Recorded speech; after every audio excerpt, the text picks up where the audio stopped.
Law of responsibility. நமக்கு தான் பொறுப்பே வேண்டாம். பொறுப்பு என்பது முதல்ல நாம் எடுத்துக்கணும். எனக்கு எந்த பொறுப்பும் வேண்டாம், ஆனால் அதிகாரம் மாத்திரம் வேணும். இது ரொம்ப தவறான ஒரு விஷயம்.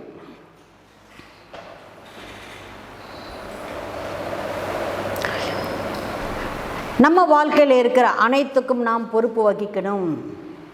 அது எப்பேற்பட்டதாக இருந்தாலும் சரி, அது நல்லா இருக்கா நல்லா இல்லையா, நமக்கு வேணுமா வேண்டாமா அப்படியெல்லாம் ஒன்றும் கிடையாது. முதலில் நம்ம வாழ்க்கையில் என்ன இருந்தாலும் முதல்ல பொறுப்பு வகிக்கணும். நான்லாம் ஏன் இந்த குடும்பத்தில் ஒரு பெரிய பையனாக பிறந்தேன், எனக்கு பின்னாடி என் தங்கச்சி தம்பின்னு இத்தனை பேர் இருக்கிறாங்க, அவங்களுடைய பொறுப்பெல்லாம் எங்கள் அம்மா அப்பாவோடு சேர்த்து நானும் சுமக்க வேண்டியதாக இருக்கு. இதெல்லாம் எனக்கு ஏன் தலையெழுத்து? என் வாழ்க்கை நான் பார்த்துக்கணும், அவங்கள ஏன் நான் பார்க்கணும்? நோ, கிடையாது. ஏன்னா அந்த வீட்டுக்கு பெரிய பையனாக நம்ம வந்திருக்கிறோம். அந்த வீட்டினுடைய பொறுப்பு நம்மளது. அந்த வீட்டு பையனை நாம் இருக்கும்போது அந்த வீட்டில் இருக்கிற அனைத்து பொறுப்பையும் நாம் ஏற்க வேண்டும். அது இயற்கையின் விதி. அவன் நீ பெரிய பையனாக பிறந்துக்கக்கூடாது. நீ பிறக்கிறதுக்கு முன்னாடியே உனக்கு தெரியும் இதெல்லாம். எனக்கு பின்னாடி இருக்கிறவங்க எல்லாருடைய பொறுப்பையும் நாம் பார்த்துக்கணும். ஏன் நாம் பார்த்துக்கிறது இல்லை? காரணம் என்ன? பல பயங்கள். இப்போ எனக்கு வர்றது எல்லாமே அவங்கள பார்த்துக்கிட்டு இருந்தால் எனக்குன்னு ஒரு குடும்பம் வந்துடுச்சுல, என் குடும்பத்தை யார் பார்ப்பாங்க? அவங்கெல்லாம் நல்லா போயிடுவாங்க, அவங்க எல்லாம் நல்லா இருந்துடுவாங்க. நான் எப்படி நல்லா இருக்கிறது? நல்லா இருக்கிறதுன்னா என்ன? வசதி வாய்ப்புகளோடு இருக்கிறதா, பங்களாக்காரன்னு இருக்கிறதா, செல்வ செழிப்போடு இருக்கிறதா, எனக்கு இத்தனை கோடி பேங்க் பேலன்ஸ் இருக்குது என்பது நல்லது இல்லை. நானும் நல்லா இருக்கிறேன், என் கூட பிறந்தவங்களும் நல்லா இருக்கிறாங்க. இதுதான் நல்ல விஷயம். அதை பற்றி எனக்கு கவலை இல்லை. ஏன் உடன் பிறப்புன்னு சொல்கிறோம்? ஒரு தாய் வயிற்றில் நாம் பிறந்தோம். யாரோ மற்றவர்களுக்கு ஒருவேளை அந்த மனைவியும் சந்தேகப்படலாம். கூட பிறந்தவங்களையும் நீங்கள் இப்படி பார்த்தீங்கன்னா, நான் வந்து வேறு ஒரு வீட்டில் பிறந்து நான் இங்கே வந்திருக்கிறேன், அப்போ என்ன கூட அதே மாதிரி நினைக்கிறீங்கன்னா, நீ எல்லாம் வேறு, நீ தனி, அது வேறு, நாம் 2 பேரும் ஒன்று. கூட பிறந்தாலும் அவங்க தனி, வேறு எங்கேயோ பிறந்திருந்தாலும் நாம் 2 பேரும் ஒன்று. இந்த பாவனையை விட்டுவிட வேண்டும். வாழ்க்கையில் அனைத்தும் இருக்கும். எல்லாத்தையும் பேலன்ஸ் பண்ண நாம் தெரிஞ்சுக்கணும். அனைவருடைய நன்மை தான் நம்முடைய நன்மை. நம் நன்மை மட்டுமே நம் நன்மை கிடையாது. ஸோ உள்ளுக்குள்ளே எதுவும் மாறாமல் வெளி உலகத்தில் ஏதும் மாறாது. பொறுப்போடு இருக்கணும். Law of connection. இப்போ இந்த வாழ்க்கையில் நமக்கு இருக்கிற அனைத்தும் முன்பிறவிகளோட கனெக்ஷனோடு தான் இருக்கும். அது முன்பிறவியாகட்டும், இல்லை பாஸ்டன்ஸ் நம்ம வாழ்க்கையில் அதுக்கு முன்னாடி நடந்ததாகட்டும், ஃப்யூச்சர் ஆகட்டும், இப்போ இருக்கிற நிகழ்காலமாகட்டும், அனைத்தும் ஒரு கனெக்டிவிட்டியோடு தான் இருக்கும். இது அண்ணா நகர், அது வேறு ராமநாயக்கன்பேட்டைலாம் ஒன்றும் கிடையாது. அது சென்னை, இது ராமநாயக்கன்பேட்டைன்னு. அனைத்தும் ஒரு கனெக்டிவிட்டியோடு தான் இருக்கும். அதை நாம் புரிஞ்சுக்கணும். அதை புரிஞ்சுக்கிட்டு ஆல்ரெடி நடந்த கடந்த காலத்துக்காக எந்த விதமான வருத்தத்தையும் நாம் தெரிவிக்காமல் இப்பொழுது இந்த நிகழ்காலத்தில் இருக்கும்போது இதன் அடிப்படையாக வைத்துத்தான் நம்ம எதிர்காலம் என்பது உருவாகும். அப்போ எதிர்காலம் நல்லா இருக்கணும்னா இப்பொழுது இந்த நிகழ்காலத்தில் நாம் நன்றாகவே இருக்க வேண்டும். இப்போ நாம் ஒரு போராட்டத்தோடு, ஒரு கவலையோடு, ஒரு பயத்தோடு, ஒரு நம்பிக்கை இல்லா தன்மையோடு இருந்தால் நாளைக்கு எதிர்காலம் என்பது எப்படி இருக்கும்? நம்ம எந்த மாதிரியான விதை இங்கே போட்டுக்கிட்டு இருக்கிறோம்? எந்த விதமான ஒரு அடிப்படை தளத்தை நம்ம போட்டுக்கிட்டு இருக்கிறோம்? அதுதான் நாளைக்கும் உருவாகும். நம்பிக்கை என்பது வாழ்க்கை. எப்பொழுதும் வாழ்க்கை ஒரே மாதிரி இருக்காது. அது பரவாயில்லை. இல்லைப்பா எனக்கு போயிடுச்சு, நான் எல்லாமே நஷ்டப்பட்டுட்டேன்னு, ஓகே, போகிற நேரம் எல்லாம் தான் போகும், பரவாயில்லை, மறுபடியும் நாம் பார்த்துக்கலாம். இன்னொரு விதத்தில் ஒரு சகாயம் என்பது நமக்கு வரும். உங்கள் நம்பிக்கை தான் உங்களுக்கு ஒரு சகாயத்தை இங்கே கொண்டு தருகிறதே தவிர வேறு யாரும் கிடையாது. ஸோ நம்பிக்கையோடு இருக்கணும். நம்ம கிட்டே இருக்கிற இந்த 3 காலமும் ஒன்றுக்கோடு ஒன்று பிணைந்து இருக்குது. அதை நம்ம புரிஞ்சுக்கிட்டு அதுக்கு தகுந்த மாதிரி நம்ம வாழ்க்கையில் நம்ம பிளான் பண்ணால் கண்டிப்பாக நம்ம பிளான் நாம் எதிர்பார்த்தபடி நம்ம வாழ்க்கை என்பது இருக்கும்.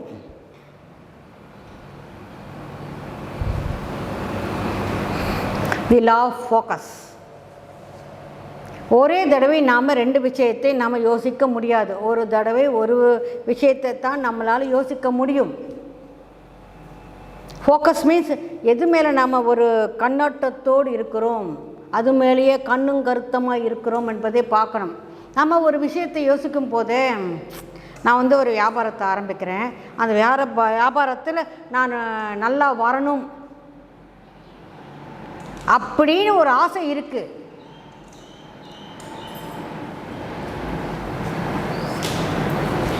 ஆனால் அதற்கு பக்கத்திலேயே இதெல்லாம் சரியாக வருமா, வேறு எதுவும் ஆகாதில்ல, இதில் நான் நம்பி கால் வைக்கலாமா, ஏதாவது நடந்துடுமா, ஏமாத்திடுவாங்களா.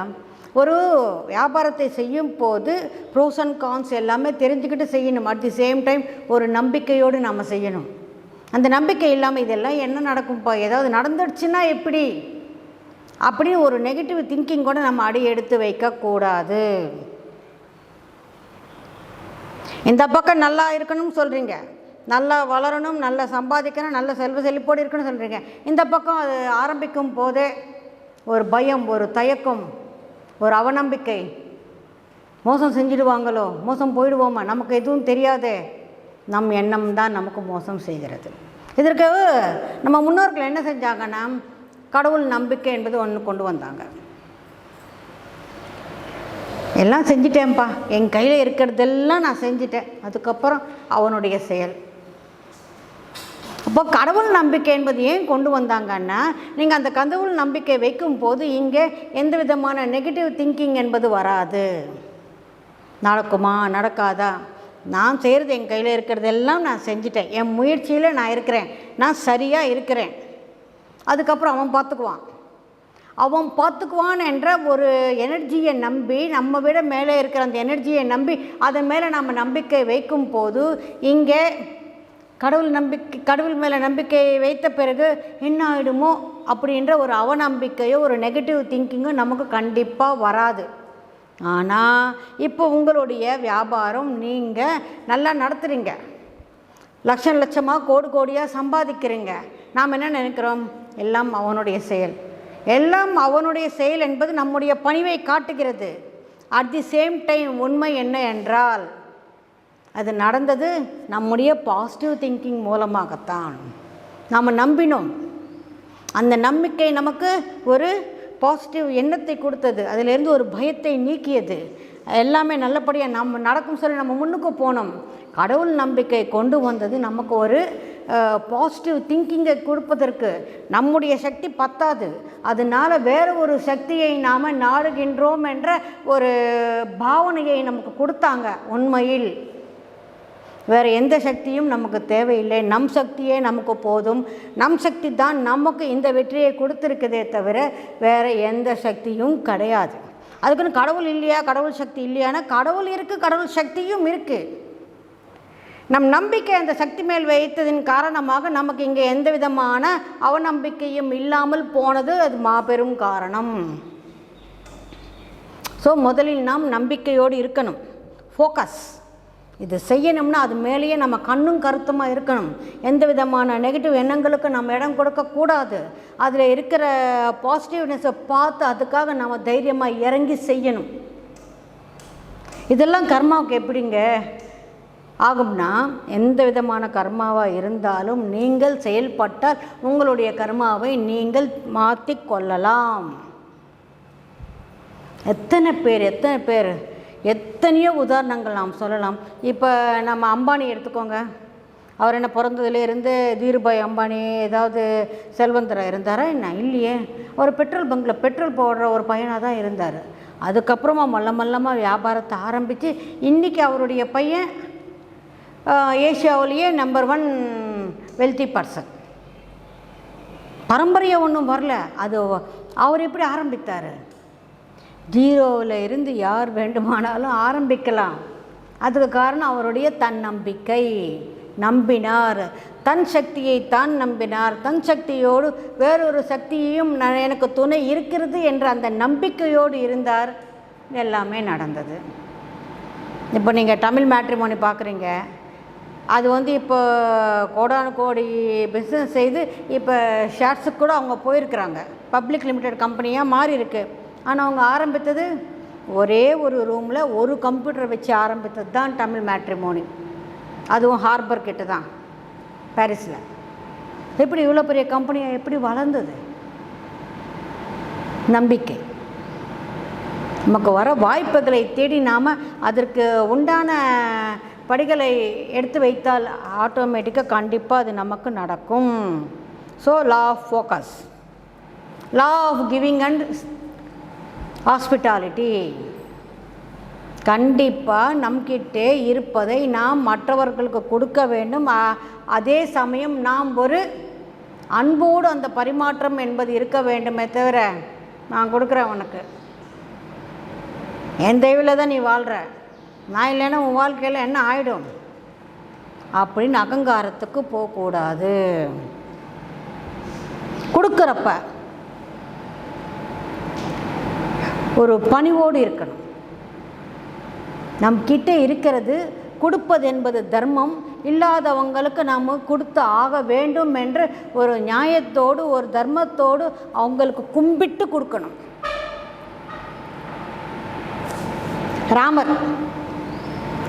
ராவணனை கொன்று ராஜ்யத்துக்கு வந்த பின் ஒரு குற்றச்சாட்டு வச்சாங்க. ராமராஜ்யத்தில் குற்றச்சாட்டை என்னப்பான்னு கேட்டார்.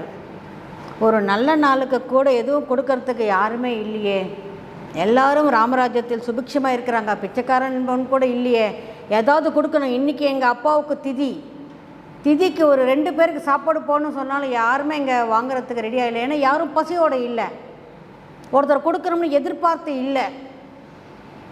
எல்லாரும் அவங்கவுங்க வசதியில் அவங்கவுங்க நல்லா வாழ்ந்துக்கிட்டு இருக்கிறாங்க. ஒரு பிச்சைக்காரன் கூட இல்லை. ராமா, இது ரொம்ப தவறு. அப்போ நாங்கள் யாருக்கு தர்மம் கொடுக்கறது, யாருக்கு தானம் செய்கிறது? பணிவு வேண்டும். எல்லாருக்குமே இந்த கதை தெரிஞ்சிருக்கும். வாமனாவதாரம் வந்தது மகாவிஷ்ணு தெரியும். தெரிந்து தான் சுக்கராச்சாரியர் பலி சக்கரவர்த்திக்கு சொல்கிறாரு, வேண்டாம், கொடுக்காத, இதில் ஏதோ சூட்சுமம் இருக்கிறது, உன்னை அழிப்பதற்காகத்தான் இந்த வேடத்தில் மகாவிஷ்ணு வந்திருக்கிறார். அப்போ என்ன சொன்னார்? மகாவிஷ்ணு வந்தது யார்? பெருமாள். பெருமாள் யார்? லக்ஷ்மி தேவியின் கணவர். லக்ஷ்மி தேவி யார்? இந்த உலகத்துக்கே செல்வத்தை தருபவள்.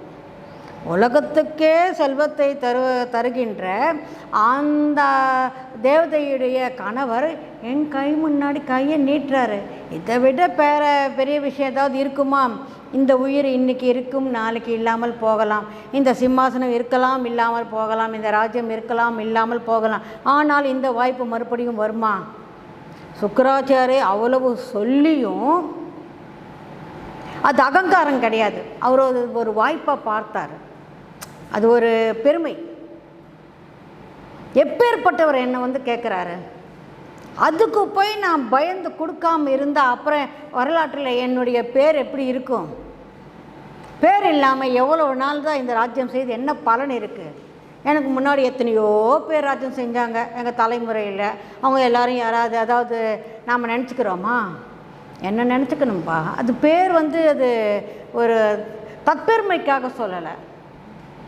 கேட்கறது யார்? பரவாயில்ல, என் உயிருக்கே ஏதாவது பங்கம் வைக்குமானாலும் பரவாயில்லை, நான் கொடுக்குறேன்னு கொடுத்தார். அது கொடுக்குறப்ப பேர் அகங்காரம், எனக்கு இந்த புகழ் வரணும். ஃபோட்டோ எடுத்தியா?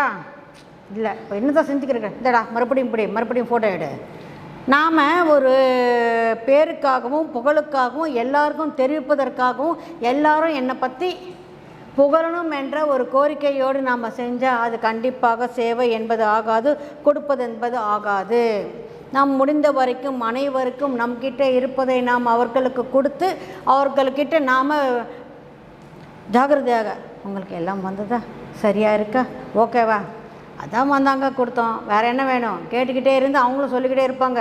அவங்க கேட்குறதுல நம்மளால் கொடுக்க முடியுமா? அப்படின்னு அந்த பாவனைக்கு போகாமல் கொடுத்து கொண்டே இருந்தால் அது நமக்கு வந்து கொண்டே இருக்கும்.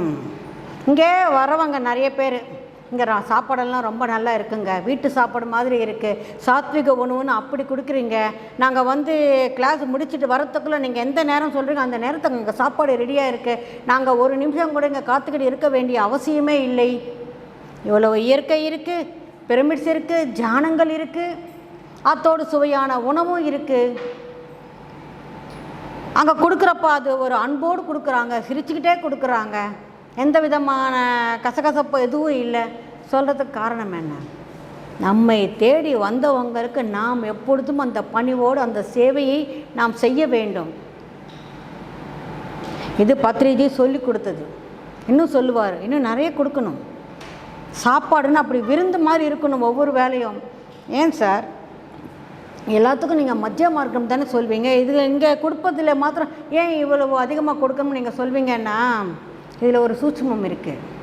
வந்தவன் பசியோடு இருப்பான், அவனுக்கு நீங்கள் வயிறு நிறைய சாப்பாடு போடு, நல்ல ருசியாக போடு, மனம் நிறையும். மனம் நிறைஞ்சால் அவனும் அமைதியாகிடுவான். அமைதியான பிறகு நீ எதை வேணான்னு சொல்லு, அவன் கேட்பான். யாராவது தியானம் இங்கே சொல்லணும், அதுக்கப்புறமா அது மனசுக்கு வரணும், அதுக்கப்புறம் வயிற்று பற்றி அவன் பார்த்துக்குவான்னு சொல்லலை. இங்கிருந்து வா, வயிறு நிறைஞ்சா மனம் நிறையும், மனம் நிறைஞ்சா நாம் சொன்னதை அவன் ஃபோக்கஸோடு கேட்பான். நீ 3 மணி நேரம் தியானம் பண்ண சொல்ல, அவன் பண்ணுவான். அதுக்கு முன்னாடி என்னாலெல்லாம் 3 நிமிஷமெல்லாம் ஒரு இடத்துல உட்காரவே முடியாதுங்க, நான் வந்து ஐடியில் வேலை பார்க்குறேன், எனக்கு 20 நிமிஷத்துக்கு ஒரு வாட்டி அப்படியே போய் ஒரு ரவுண்டு போயிட்டு வரணும், நீங்கள் என்னங்க 90 மினிட்ஸ் தியானம் பண்ண சொல்கிறீங்கன்னு கேட்டார் ஒருத்தர். நீங்கள் உட்கார கற்றுக்கோங்க. ஆஃபீஸில் நீங்கள் 20 நிமிஷத்துக்கோ 30 நிமிஷத்துக்கோ ஒரு வாட்டி நான் அப்படியே ஒரு ரவுண்டு போயிட்டு வருவேன், அப்படியே உக்காந்து இருந்தால் கால் வலிக்கும் இடுப்பு வலிக்கும்னு சொல்கிறீங்களே, அப்போ சினிமாவுக்கு போனால் சினிமாவில் கூட நீங்கள் ஒவ்வொரு ½ அன் ஹவருக்கு நீங்கள் எழுந்து போய்கிட்டு தான் இருக்கிறீங்களா? எனக்கெல்லாம் ஆஃபீஸுக்கு போனால் அரை மணி நேரத்துக்கு ஒரு வாட்டி எனக்கு போகிறது பழக்கம். சினிமாவிலே அந்த மாதிரி போகிறீங்களா? போகிறது இல்லையே. அப்போ மாத்திரம் உங்களுக்கு ஆஃபீஸ் நினைப்பு வரலையே. தியானம் செய்கிறப்ப மாத்திரம் அரை மணி நேரத்துக்கு ஒரு வாட்டி நான் எழுந்திருக்கணும், இல்லைன்னா என்னால் முடியாது, அது என்னுடைய பழக்கம்னு ஏன் சொல்கிறீங்க? காரணம் என்ன? இந்த தியானத்தினுடைய ருசி அவருக்கு தெரியாது, அவருடைய பழக்கத்தை தான் சொல்கிறாரே தவிர, நாம் சினிமாவுக்கு போனால் 1.5 மணி நேரம் இன்டர்வல் வர்ற வரைக்கும் அங்கே உக்காந்துக்கிட்டு தான் இருக்கிறோம், எதுவும் ஆறதில்லை, அது நம்ம பார்க்குறப்ப நம்மை நாம் மறந்துடுறோம். நீ சினிமா பார்க்குறப்ப உன் உடலைத்தான் நீ மறந்தாய். ஆனால் இங்கே தியானம் செய்யும் போது உடலோடு சேர்த்து உன்னுடைய பிரச்சனைகளாகட்டும், இன்னல்களாகட்டும், கஷ்டங்களாகட்டும், துக்கங்களாகட்டும் அனைத்தையும் மறந்து நீ ஒரு ஆன்மாவோடு சேர்ந்து இருக்கிற. உடல் என்ற பாவனையே அங்கே இல்லை. நாம் சொல்கிற இந்த பிரச்சனையில் என்ன, என்னால் 2 மணி நேரம் உட்கார முடியாது, 3 மணி நேரம் உட்கார முடியாது, எல்லாம் இது உடலுக்கு சம்மந்தப்பட்டது. நீ செய்கிற தியானம் உடலுக்கு சம்மந்தப்பட்டதே இல்லை. ரெண்டாவது, பிரமிடு ஆன்மீக மன்றத்தில் தியானம் செய்யணும்னா நீங்கள் வஜ்ராசனம் போட்டுக்கணும், இல்லை பத்மாசனம் போட்டுக்கணும், இடுப்பு இப்படி நிற்க வைக்கணும், அதெல்லாம் ஒன்றுமே இல்லையே. ஸ்திர சுக ஆசனம். நீங்கள் வந்து சேரில் உட்காரலாம், சோஃபாவில் உட்காரலாம், கட்டிலில் உட்காரலாம், மெத்தையை போட்டுக்கலாம், எது வேணால் சாஞ்சிக்கலாம், எல்லாமே செய்யலாமே. இதை விட வேறு ஈஸியான மெத்தடு தியானத்துக்கு இந்த உலகத்தில் வேறு எங்கேயாவது இருக்கிறதா? முதலில் நாம் பழக முயற்சிக்கணும். பழக முயற்சித்தால் எல்லாமே வரும்.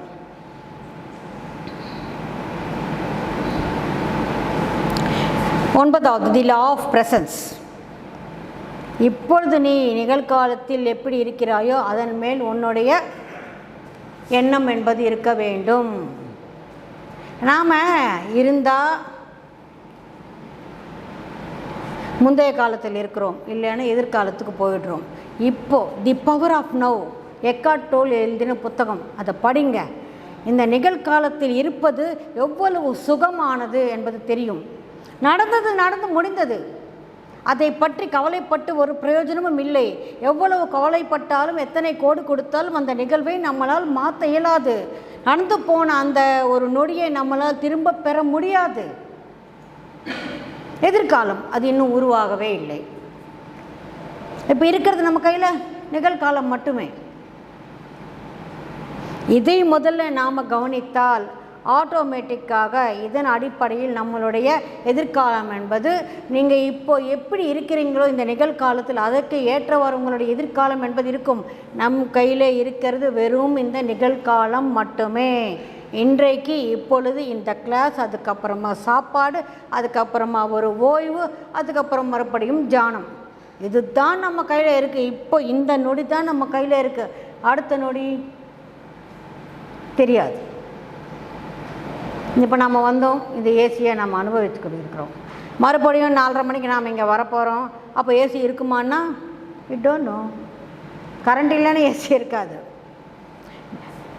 எப்போவுமே இங்கே கரண்ட்டு பிரச்சனை வந்து கொண்டே இருக்கும். இந்த ஏசியெல்லாம் சரியாக வராது.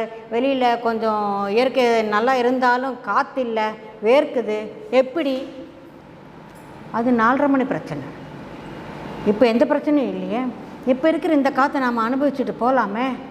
4:30 மணிக்கு இருக்குதா இல்லையான்னு 4:30 மணி வரப்போ அது தெரியும், அப்போ பார்த்துக்கலாம். ஆனால் நம்ம எப்போவுமே இப்போ இந்த நொடியை, இந்த நிகழ்வை விட்டுட்டு அடுத்தது என்னன்னு மனம் அலைப்பாய்ந்து கொண்டே இருக்கும். அந்த மனதை கட்டுப்படுத்துவதற்காகத்தான் இந்த தியானம்.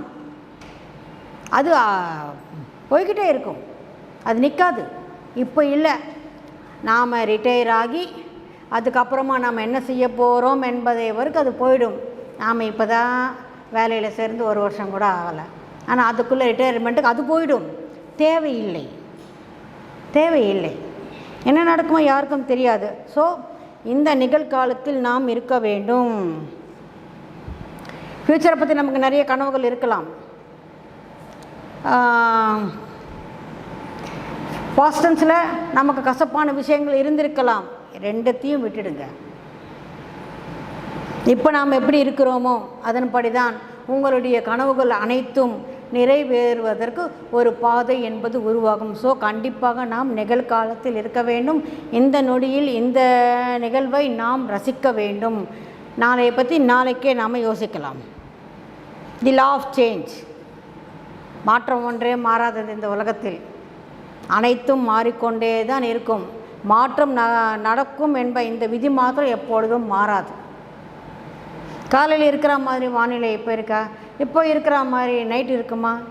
இயற்கையே அப்படித்தான், நம்ம வாழ்க்கையும் அப்படித்தான். மாற்றத்தை நாம் அங்கீகரிக்க வேண்டும். மாற்றமே வரக்கூடாது, இது இப்படியே தான் இருக்கணும். இப்போ இருக்கிறது இது நல்லா இருக்குதுன்னா,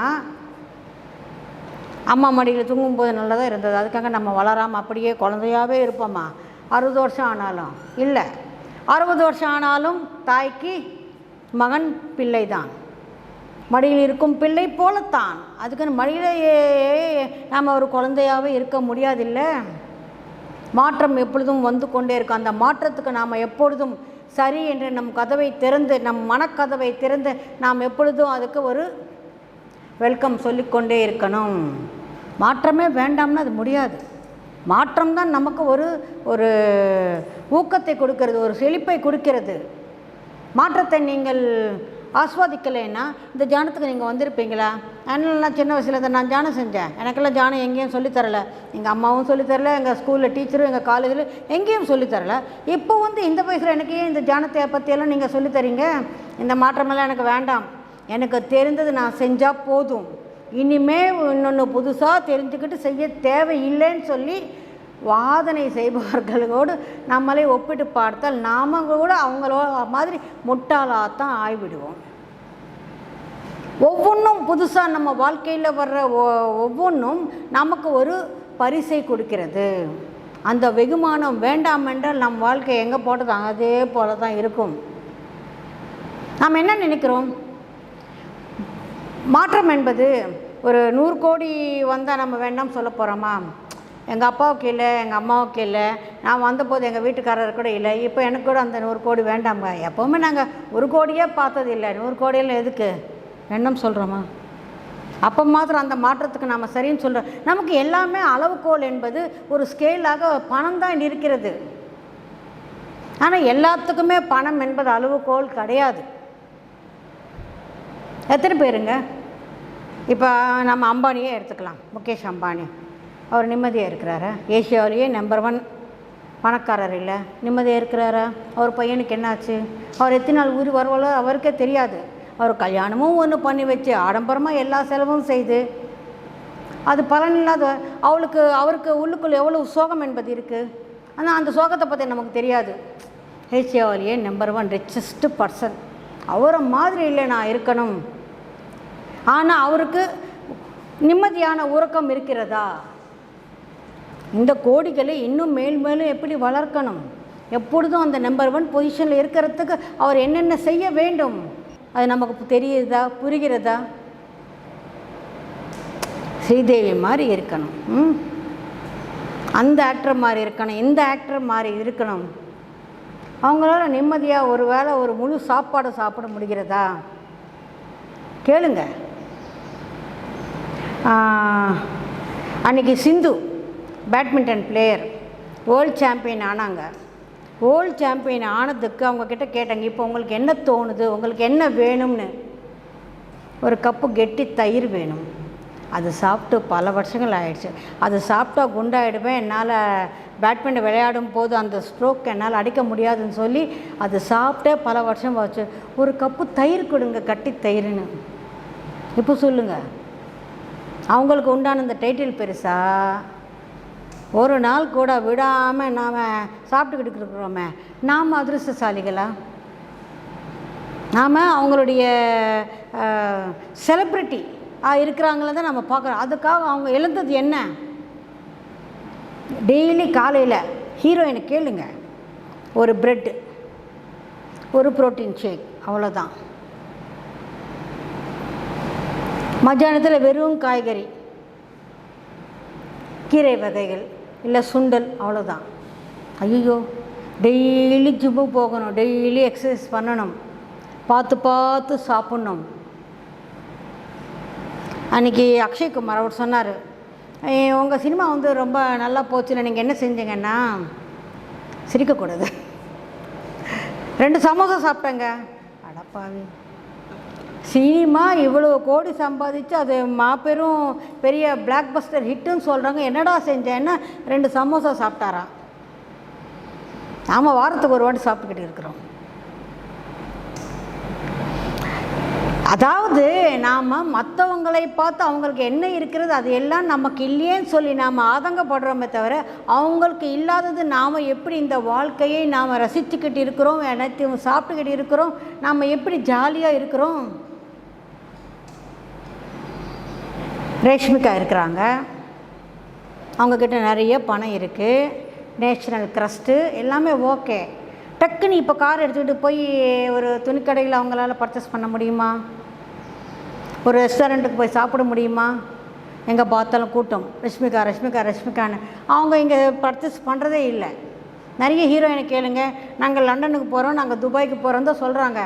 ஒரு துணிமணி கூட அவங்களால் அவங்க பிறந்த இந்த நாட்டிலையோ இந்த ஊர்லேயோ வாங்க முடியலன்னா அப்புறம் அது என்ன வாழ்க்கை? ஆனால் அதைத்தான் நாம் கேட்டுக்கிட்டு இருக்கிறோம். நம்மக்கிட்ட இருக்கிற இந்த சுதந்திரம் நமக்கு தெரியல. நம்ம தாராளமாக வெளியில் போகிறோம், யார்கிட்டையும் பர்மிஷன் வாங்க தேவையில்லை. அவங்க வரணும்னா நிறைய புரோட்டோக்கால் இருக்கும், பக்கத்தில் 2 குண்டர்கள் இருப்பாங்க, அவங்களுக்கு எப்பவும் ஒரு பாதுகாப்பாக டக்குன்னு வந்துட முடியுமா, போயிட முடியுமா? ஒன்றும் செய்ய முடியாது. ஆனால் நமக்கு எங்கே வேண்டுமானாலும் போகலாம். இதுதான் சுதந்திரம். நமக்கு என்ன இருக்கிறது என்பதை நாம் நினச்சி பார்க்கறது இல்லை. நமக்கு எது இல்லாததோ அது பெரிய பட்டியலில் நம் கண் முன்னே தோன்றுகிறது. அது இல்லை இது இல்லைன்னு சொல்லி இருக்கிறதுக்கு நாம் நன்றியை தெரிவித்தால் கண்டிப்பாக நீங்கள் என்னென்ன வேண்டுமானாலும் நினைக்கிறது உங்களுக்கு வேண்டுமோ அது அனைத்தும் வந்து சேரும். அதற்கு முன்னாடி உங்ககிட்ட இருப்பதற்கு நீங்கள் நன்றியை தெரிவிக்க வேண்டும். இப்பொழுது நமக்கு சோகம் இருக்கா? ஓகே, இந்த சோகம் இருக்குது, இதை பற்றி நான் தெரிஞ்சுக்கிட்டேன், இது கற்றுக் கொடுத்த இந்த பாடத்துக்கு நன்றி. ஆனால் இதிலேருந்து நான் வெளிவரணும், இந்த பாடமெல்லாம் நான் கற்றுக்கிட்டு ஆச்சு, இது நான் வெறுப்பில் வேண்டாம் சொல்லலை, எல்லாமே ஒரு முழுமையோடு கற்றுக்கிட்ட பிறகு ஓகே இது நான் அங்கீகரித்தேன். இருப்பதை அங்கீகரித்தால் மட்டுமே நாம் எதனை எதிர்பார்த்து கேட்டுக்கொண்டிருக்கிறோமோ அவை அனைத்தும் நமக்கு வந்து சேரும். இது வந்து நம்ம கர்மா கிடையாது, இது நமக்கு இல்லைன்னா நாம் கேட்கறதுல இருக்கிற பிழை. இங்கே அங்கீகரிக்கணும். ஸோ மாற்றம் ஒன்றே மாறாதது. The law of patience and reward. பொறுமை காக்கணும். பொறுமை காக்காமல் ஏதும் வராது. பொறுமையோடு நம்ம காத்துக்கிட்டு இருக்கணும். இன்றைக்கி வேணும்னு கேட்டால் அது நாளைக்கே வந்துடாது. கடவுள் ஆனாலும் எதுவும் கொடுக்க முடியாது. கடவுளே எனக்கு குழந்தை வேணும்னா நீங்கள் 10 மாதம் வெயிட் பண்ணி தான் ஆகணும். நாளைக்கே குழந்தை வந்துடுமா? இது நமக்கு புரிகிறப்போ ஒவ்வொரு விஷயமும் அது வர நேரத்தில் தான் அது வருமே தவிர வேறப்பவும் வராது. நான் பெருமைக்கு சொல்லலை. இந்த வாட்டி ரிஜிஸ்ட்ரேஷன்ஸ் ரொம்ப கம்மியாக இருக்குது, 4-5 பேர் தான் இருக்கிறாங்க. நீங்கள் கர்மா இந்த பெரிய சப்ஜெக்ட் சொல்கிறீங்கன்னா சொல்கிறேன். அந்த 4-5 பேராவது இதை நான் சொல்வேன்னு சொல்லி நம்பி வந்திருக்கிறாங்களா? அவர் சொன்னார், கர்மா என்ற இந்த சப்ஜெக்டுக்காகவே எனக்கு பல பிரச்சனைகள் இருந்தாலும் வரத்துக்கு முடியுமா முடியாது என்ற சந்தேகம் இருந்தாலும் எல்லாத்தையும் பக்கத்தில் தள்ளிட்டு நான் வந்தேன்னு சொன்னார். அது எனக்கு பூரிப்பு. ஒருத்தர் வந்தாலும் அவங்க இது எனக்கு வேணும் கேட்கணும் சொல்லி நமக்காக வந்திருக்கிறாங்க, அது போரும் சார். ஒருத்தர் வந்தாலும் போதும். இதெல்லாம் பத்ரிஜி சொல்லி கொடுத்தது, என்னுடைய பெருமை கிடையாது. கண்டிப்பாக பத்ரிஜி சொல்லி கொடுத்தது. உங்கள் முன்னாடி ஒருத்தர் இருக்கிறாங்களா, 1,00,000 பேர் இருக்கிறாங்களா என்பது உங்களுக்கு தேவையில்லை. நீங்கள் என்ன சொல்லணும்னு நீங்கள் நினச்சிங்களா, ஒருத்தர் இருந்தாலும் அந்த ஒருத்தருக்கே 1,00,000 பேராக பாவித்து நீங்கள் அவங்களுக்கு சொல்லுங்கள். யாருக்கு தெரியும்? நாளைக்கு இதுவே அவர் எடுத்துகிட்டு போய் ஒரு 10,000 பேருக்கு சொல்லலாமே. அவர் முதல்ல அவருடைய வாழ்க்கை இது எல்லாம் புரிஞ்சுக்கிட்டு அவங்க வாழ்க்கையை சரி பண்ணிக்கிட்டு அதை விட வேறு என்ன வேணும்? நாம் ஒருத்தருக்கு சொல்கிறோமா 1,00,000 பேர் சொல்கிறோமா என்பது கிடையாது. அந்த கொடுக்கப்பட்ட அந்த ஒரு நபர் அதனை கடைப்பிடித்து அவங்க வாழ்க்கையில் ஒரு மாற்றம் வந்தால் அதை விட வேறு பேர் ஆனந்தம் எதுவும் இல்லை. அதுக்கு வேண்டியது என்ன? பொறுமை. பொறுமையோடு நாம் இருந்தால்தான் அனைத்தையும் நம்மளால் நாம் நினைத்ததை சாதிக்கிறதுக்காக இருக்கட்டும், நம் வாழ்க்கையில் நம்ம நடக்க வேண்டிய அனைத்துக்கும் நாம் பொறுமையாக காத்து கொண்டு இருக்கணும். உங்கள் பொறுமையை உங்களுக்கு ஒரு பெரிய மாற்றத்தையும் நீங்கள் கேட்டதை உங்கள் வாழ்க்கைக்கு கொண்டு வந்து தருமே தவிர இன்றைக்கி கேட்டால் இன்றைக்கே நடந்துடணும். இது ஒன்றும் 2 மினிட்ஸ் நூடுல்ஸ் கிடையாது. இல்லை ஆர்டர் போட்டால் 10 நிமிஷத்தில் வர ஜொமேட்டோ கிடையாது. பொறுமையோடு காத்துக்கிட்டு இருக்கணும். அந்த பொறுமை இழந்துட்டா இது எப்போ வரும் கேட்டுக்கிட்டே இருக்கிறேன். அந்த சலிப்பு வந்துட்டா, சலிப்பு என்பது என்ன? அது மேல் இருக்கும் அவநம்பிக்கை, வருமா வராதா என்ற ஒரு சந்தேகம். நாம் பொறுமையோடு நம்பிக்கையோடு காத்துக்கிட்டு இருந்தால் கண்டிப்பாக அது நடக்கும். இது நான் தியானத்துக்கு வரத்துக்கு முன்னாடி எத்தனையோ தடவை நான் இதை எக்ஸ்பீரியன்ஸ் பண்ணி இருக்கிறேன். கோயிலுக்கு போவேன், நிறைய கூட்டம் இருக்கும். அந்த கூட்டத்தில் அந்த சலசலிப்பா, இவ்வளோ கூட்டமா, ஏன் இவ்வளோ நேரம் நான் நிற்கணும், இத்தனை பேர் ஏன் வந்திருக்கிறாங்க? என்னை பற்றி மாத்திரம்தான் நான் யோசிப்பேன். நான் வந்திருக்கிறேன், என்ன மாதிரி எல்லாருமே வந்திருக்கிறாங்கன்ற அந்த பொறுமையே இருக்காது. அந்த சலசலப்போடு இருக்கும் போது என் முன்னாடி நல்லா குண்டாக உயரமாக இருப்பாங்க. அது அந்த சாமியை பார்க்கவே முடியாது. அந்த சிலையை கோபமாக வரும், வெறுப்பாக இருக்கும். ஆனால் அந்த சிச்சுவேஷனை நான் ஏற்றுக்கிட்டு இருந்தால் கண்டிப்பாக நான் முன்னே இருந்து கண்குளிர அந்த தெய்வ தரிசனத்தை நாம் பார்த்து வந்திருக்கலாம். காரணம் அது நடக்காத காரணம் என்ன?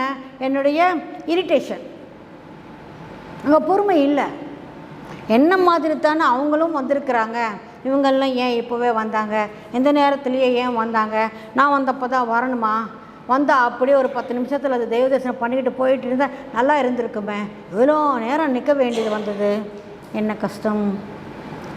கடவுளும் நீ நினைக்கிறேன், கடவுள் அவ்வளோ சீக்கிரமாக தரிசனத்தை கொடுத்துடுவாரா? கொஞ்சம் பொறுமை காத்தா தான் என்ன? நமக்காக ஒரு சிலையை அத்தனை வருஷமாக பாவம் அவர் நின்றுக்கிட்டே இருக்கிறாரு. நாம் 10 நிமிஷம் நிற்கிறதுக்கு என்ன இருக்குது? இல்லை ஒரு அரை மணி நேரம் நிற்கிறதுக்கு என்ன இருக்குது? எதுவும் ஆகிடாது. பொறுமை தேவை. பொறுமையோடு இருந்தால், நான் இன்னொரு எக்ஸாம்பிள் சொல்கிறேன். நான் எப்போவுமே சினிமா போகிறதுக்கு லேட்டானால் எனக்கு கோபம் வந்துடும், அந்த இரிட்டேஷன் வந்துடும். அந்த பொறுமையே இருக்காது, நல்லா திட்டிடுவேன் வீட்டில். அந்த இரிட்டேஷன் என்ற அந்த மனபாவனையில் இருக்கும்போது எதுவுமே சரியாக அமையாது. கேப் புக் பண்ணால் வராது, அங்கே போனால் லிஃப்ட் கிடைக்காது, அங்கே போனால் செக்யூரிட்டியில் நிறைய கூட்டம் இருக்கும், அதுக்கப்புறமா போனால் பல சலசலப்பு இருக்கும். அதுவே டைமுக்கு நாம் ரெடி ஆகிட்டோம் வச்சுக்கோங்க, கேபும் புக் ஆகிடும், போன உடனே லிஃப்ட் கிடைச்சிடும், நம்ம செக்யூரிட்டியில் யாருமே இருக்க மாட்டாங்க, நாம் போய் உக்காந்துடுவோம். இதை அனைத்தையும் இந்த மாதிரி இந்த 12 விதிகளை நாம் செய்தால் நம் கர்மாவிலிருந்து கண்டிப்பாக நாம் வெளிவரலாம். காரணம் என்ன? இதிலே இருந்து தான் கர்மா என்பது உருவாகிறது.